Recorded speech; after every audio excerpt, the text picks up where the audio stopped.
Bismillahirrahmanirrahim. Assalamualaikum warahmatullahi wabarakatuh. Selamat bertemu kembali dalam kuliah pesawat gilingan bersama saya Ari Wibowo dari Politeknik LPB Yogyakarta.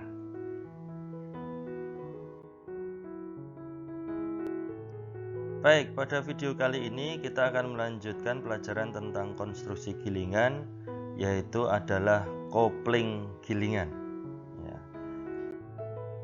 Nah, ini adalah konstruksi dari atau formasi dari sebuah gilingan, begitu ya. Nah, kita tahu di sini ini adalah alat gilingannya, ya. Seperti yang kemarin banyak kita bahas, terdapat roll, standar, dan lain sebagainya. Nah, di sini ini adalah penggerak nih, ya. Ini adalah penggerak daripada gilingan. Dalam hal ini adalah kita menggunakan turbin uap. Nah, karena ada turbin uap, dia putarannya tinggi, maka kemudian di sini ada beberapa tahap step roda gigi, ya, atau reducer. Ya, kenapa? Karena di sini putarannya sangat tinggi, sementara yang kita butuhkan putaran di dalam gilingan, di dalam roll gilingan itu putarannya rendah. Di sini antara 4000 rpm, ya, 4000 rpm. Nah, sementara di gilingan roll itu paling hanya sekitar 4 rpm. Nah, sehingga kita harus membutuhkan banyak roda gigi. Nanti kita akan lebih bahas detail.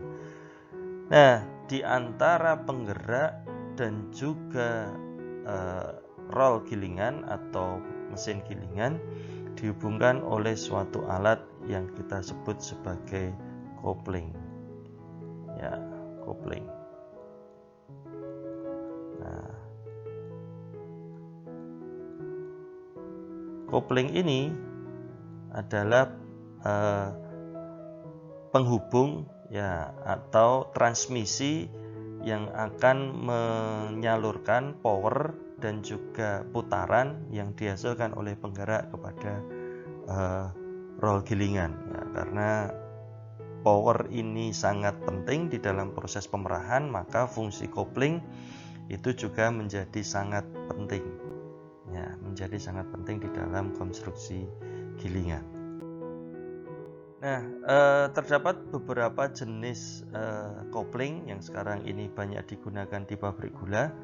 Ya, ini adalah kopling yang tipe lama, begitu ya.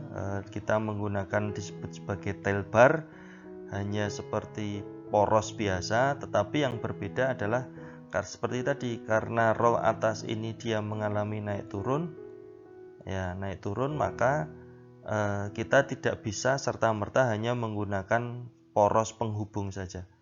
Ya, maka di sini ada yang namanya tail bar, ya, di mana di situ terdapat kopling move, ya, kopling move-nya. Yang kedua adalah fleksibel, ya, fleksibel kopling, ya. Ini adalah teknologi yang kemudian dikembangkan untuk mengakomodir transmisi daya yang sangat besar, tetapi harus bisa fleksibel karena adanya naik turunnya roll atas. Nah, ada yang misalnya di sini konstruksinya ini sebenarnya sama dasarnya, tetapi pengembangan teknologinya agak berbeda secara konstruksi.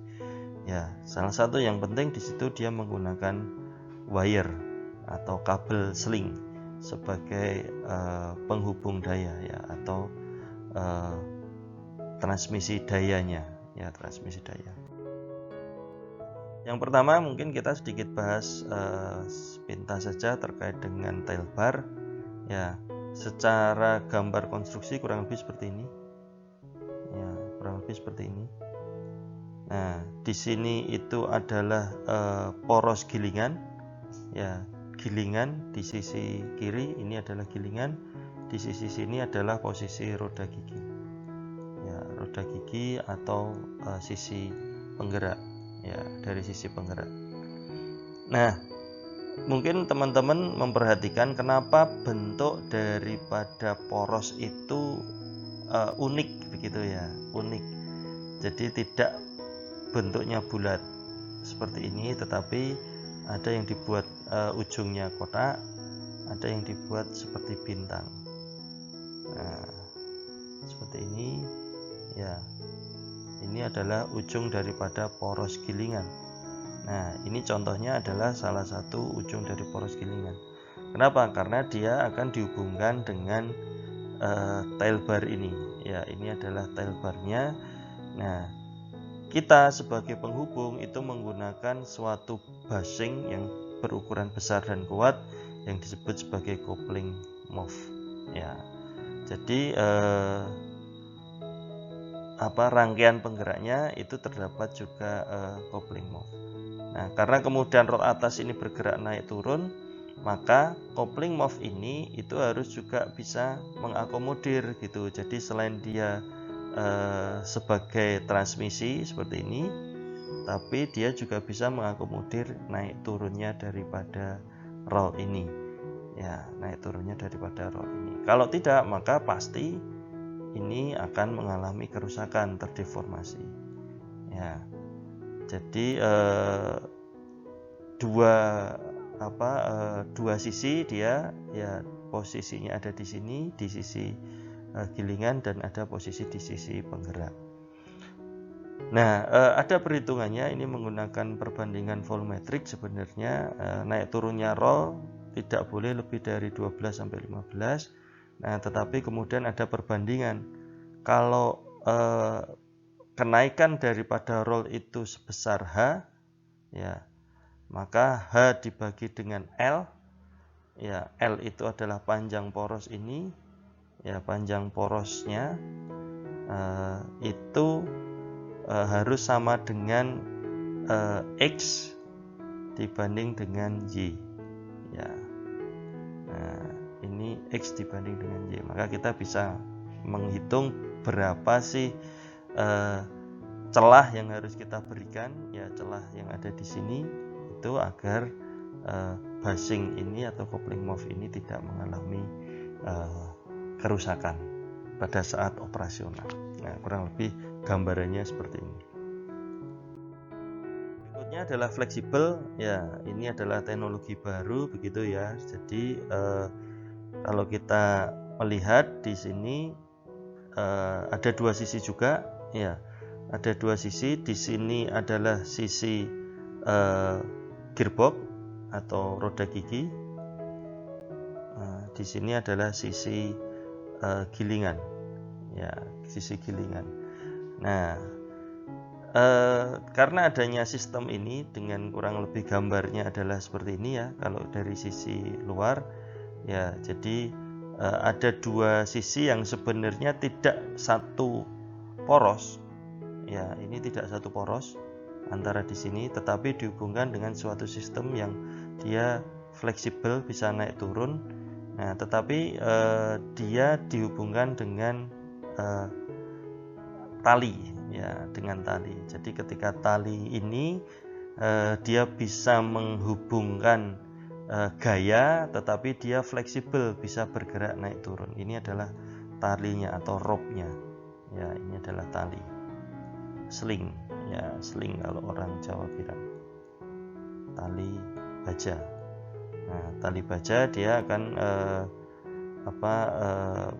memutari. Nah, ketika kemudian satu sisi itu dia naik, nah baja ini dia fleksibel, dia bisa naik turun begitu ya. Dia bisa fleksibel mengikuti posisi, tetapi dia tetap berada di dalam suatu